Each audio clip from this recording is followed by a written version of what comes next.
Matlex, call to order.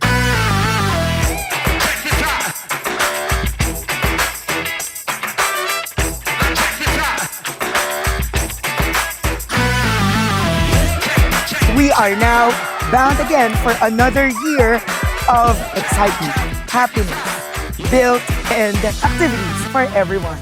Here in Matlex, we are going to be celebrating again their team building activity of 2025. Iba-iba po kami ng department. Pagdating po sa team building kasi nagkakaroon ng chance na makilala po yung ibang work. Then aside po doon, during mga games, may mapupulot po tayong mga lessons.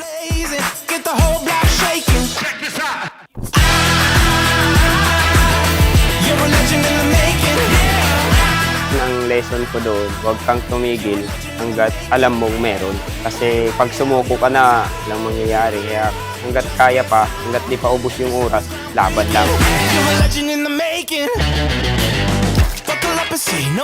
Tutunan ko makisama, maging masaya sa kapwa, matulungin. Kung sino man nangangailangan, tutulong tayo. Ganyan kami sa Matlex. Kung paano mag-build ng isang team, yung cooperation ng isa't isa sa bawat laro na ginagawa. And yung communication dapat kayo as a team, dapat lahat kayo nagpa-participate. Mahalaga na kapag may sinusundan kang leader, pagka may binigay sa instruction na gawin, ginagawa mo siya 100%. Hindi pwedeng parang kalahati lang.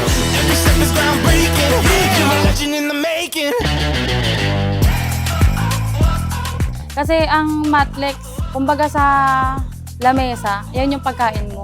Diyan ka kumukuha ng source of income. Kasi pag trabaho mo nakakatulong sa'yo, dapat ingatan mo. Sobrang tagal na din simula nung nag-exercise. Ngayon, napos talaga ako na mag-exercise. So, napa-push up ako, napa-sit ups ako. So, na-enjoy ko talaga siya. Yung cup is parang sumisimbolo siya dun sa trust na binigay po sa amin ng company.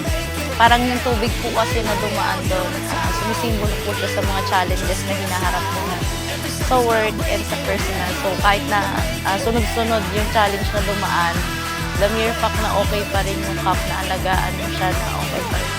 Ang Matlex ay supporting. Ang Matlex ay masaya. Ang Matlex ay masaya. Ang Matlex ay lalagay. Ang Matlex ay mapagkakasula.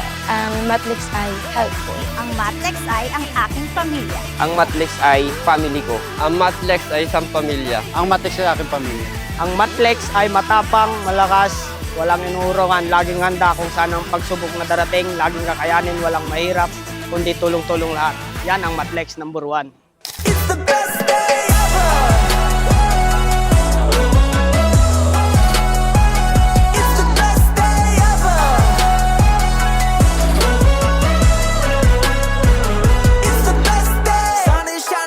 So yung team building kasi is para magkaroon kami ng connection sa isa't isa. Para mas makilala namin, hindi lang by name, yung personality talaga ng bawat tao. Kasi dito, syempre lahat ng ugali mo mailalabas mo. Yung pagiging makulit mo, masayahin mo, yung approachable mo na person, yung talents mo mailalabas mo din.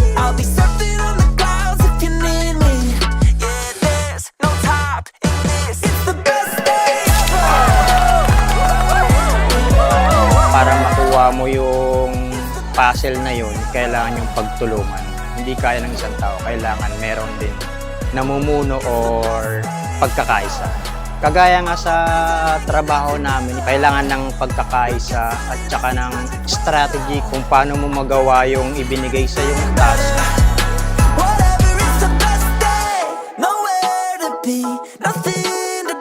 Mga tinatago namin kahapon yung unang game namin. Yun po, masaya po yun. Kasi yun sa akin po kasi, tinago ko po sa may mga bato. Tinabunan ko ng bato, tapos yung iba, linagay ko sa likod ng plate number ng sasakyan.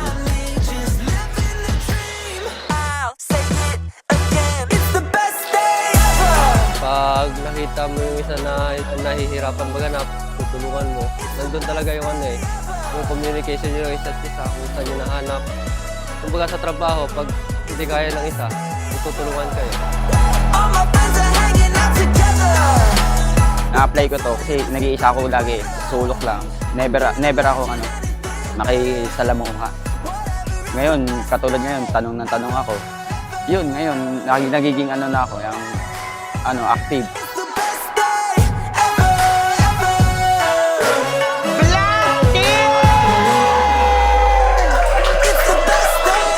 To build trust, camaraderie, cooperation, focus to details, problem solving, and decision making. Those were the key concepts of the goals of the team building for every employee to apply in their work and also to have or promote their common goals to achieve success.